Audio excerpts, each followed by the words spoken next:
Hello and thank you for joining me for another iTWire video. I'm here with Mike Trovato. He is the ISACA Melbourne Board Director. He's also the Global Practice Leader for Cybersecurity at ICG, the Internal Consulting Group Australia. Welcome to the program. Thank you. Now, you just gave the second keynote presentation at day one of ISACA, but before we get on to there, can you please just tell us a little bit about your role at the Internal Consulting Group and your journey to sort of get there? Yeah, I'm the Global Practice Leader at ICG. ICG is a disruptor in the consulting space. Sort of think of Uber, think of Airbnb. It's the new thing to be the disruptor. Yes, exactly. And disrupting hackers is a good thing. Yeah, and it was Australian based, but it's a global company. Mm-hmm. The company does a broad range of consulting services, including cybersecurity. Mm-hmm. And basically it's a platform where clients and consultants can execute engagements. Sort of think branded consulting quality, mm-hmm. but at 30 to 40% of the rates of branded consulting firms. Sure. So it's something new. I urge people to check it out, take a look at our website. Internalconsulting.com. Yep. I'll have a link to that. So look, you just gave your keynote presentation. I have recorded that and I will make that available in full in the same article this video appears in. But what were the key points from your presentation that you really want viewers to internalize? Look, I reflected on my own career, and a conference like this is really about helping build people's careers, and that's something I've actually focused on throughout my career, and what's actually made me successful in all the roles that I've had. And so what I wanted to do is paint a broad brush of what's happening in the cybersecurity space, or where we've come from, where we're likely to be going to, and what the individual professionals' role, in this case people that are at ISACA, that have certifications, that are extending and improving on their skill set, and what their role is today in terms of making organizations resilient. Because ultimately it depends on the leadership and the talents of individuals and teams to make organizations resilient. I think people from ISACA are really well positioned to help their organizations. And we had the previous speaker, Alistair McGibbon, which I have his presentation recorded in full, and we were just discussing how you were having some comments on his presentation. So, what did you want to share? Yeah, Alistair gave a great talk on basically the evolving Australian ecosystem and on cybersecurity and the government response, exactly. and the government working with industry and global players. Yes, exactly. And Australia is still a laggard, but is making some great strides. And I think the future is bright for taking the things that are uniquely Australian and bringing them to the world, and making Australia a model country with respect to cybersecurity. But now they're still a laggard to countries like the United States and Israel. I've actually spent time focusing on Israel because I think there's some really nice complementary dimensions between Israel and Australia. The informality of their culture, the fact that we have different kinds of supplies of cybersecurity skill sets and people, and that we both have different ways of thinking about things. And I think those things are really something unique and that can be joined, and that Australia has an opportunity to collaborate and to consume and be creative about that in the Australian context, and work with Israel to get some short-term benefits, and will actually increase the rate of growth in the Australian cybersecurity sector. Yeah, I mean, certainly the US and especially Israel has a rich history in IT and innovation. Is there anything else that we can learn from those two technological superpowers? Well, look, Israel's it's been under an existential threat for a long time, which has really driven a set of different kinds of behaviors. In Israel, that means, the education system from elementary school all the way through to conscription is a different kind of a system, and it results with more people and some very good skilled people as a result. I think what Australia can learn is that we have to create something that's similar to result in a pipeline, a supply chain of people and products ultimately that can service this market and the world. And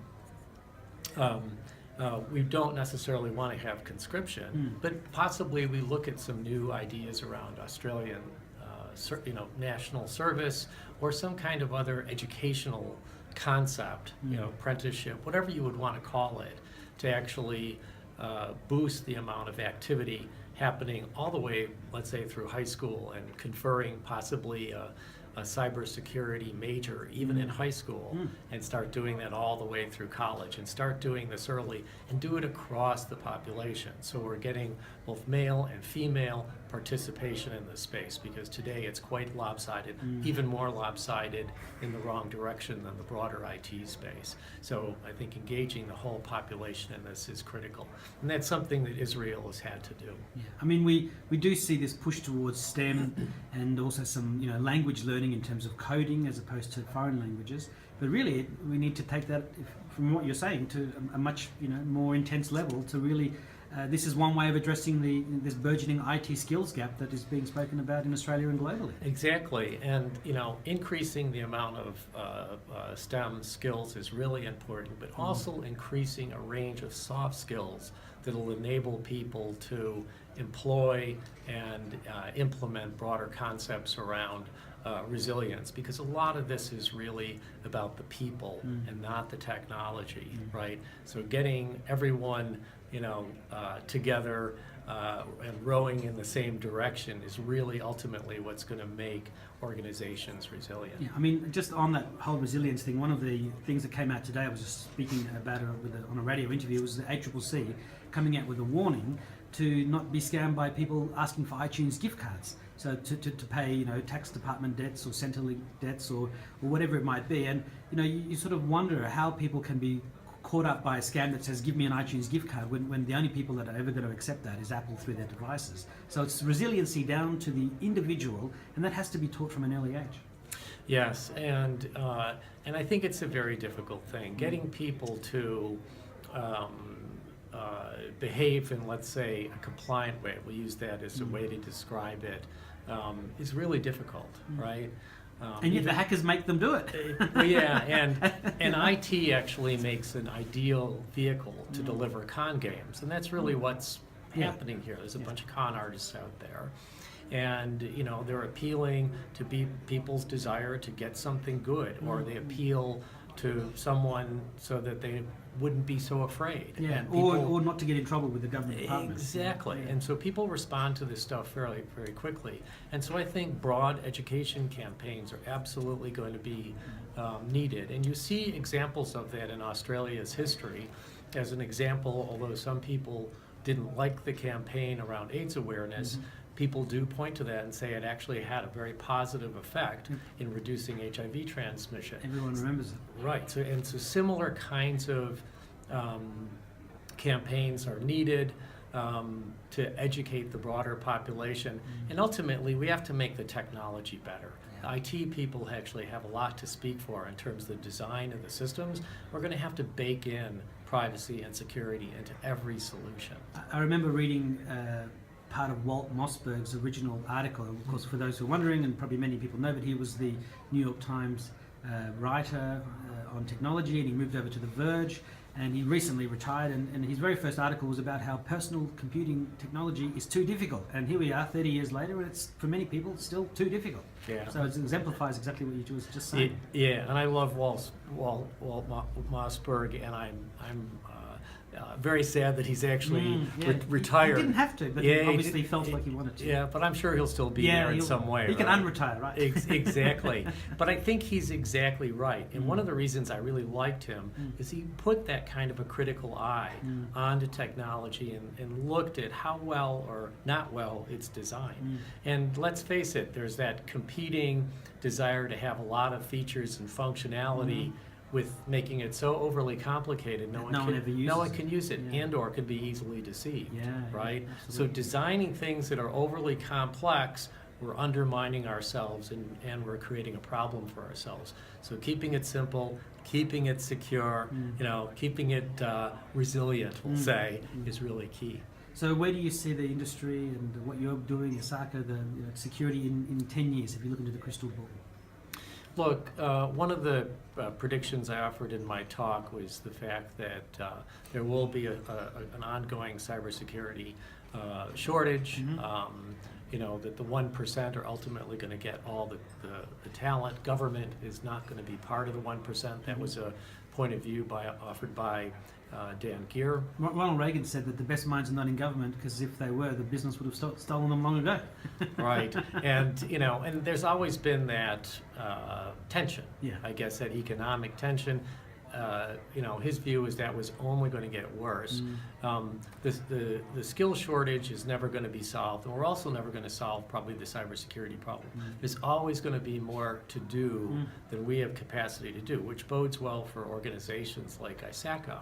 However, I think that the changes that I outlined, the volatility, the velocity, the visibility into everything, and the forces that we face in the world today, and things happening in really unexpected ways, are really going to test us as security people, and we're going to see things that we never imagined, right? And that's the reason why resilience is so important. We have to be ready for the things that we cannot plan, however unlikely they are, and that we're just going to have to be ready for.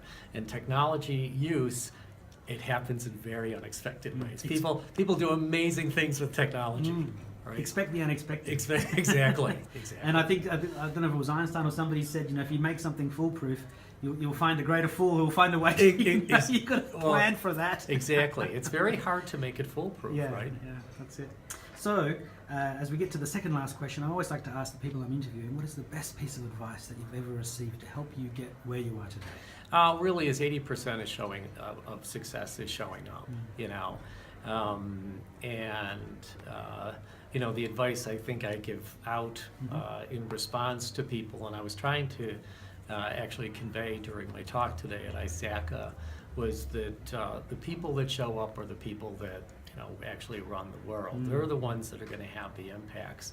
And I think that professionals at ISACA in particular, because of their skill set and the rich heritage of training and skilling and knowledge and methodologies, we really are well positioned to be there for the future. So do you have any final messages for iTWire viewers and readers, for your ISACA callers, and for your current and future internal consulting group customers? Just to be resilient and make and focus on doing what you can do to make your organization resilient, to provide a leadership role in your organization and facilitate those key discussions, whether it's, let's say, an assessment of the maturity of the resilience of your organization, or whether it's being an individual, let's say, contributor in a technical area. Doesn't actually matter what it is, but show up there and be a leader in your chosen area of specialty, and broaden your team with a diverse set of people and skills, and have some fun doing this, and create something that's sustainable and resilient for the future. Michael Trovato, thank you very much. Your presentation will be available to watch in full in this article. Thank you so much. Thank you.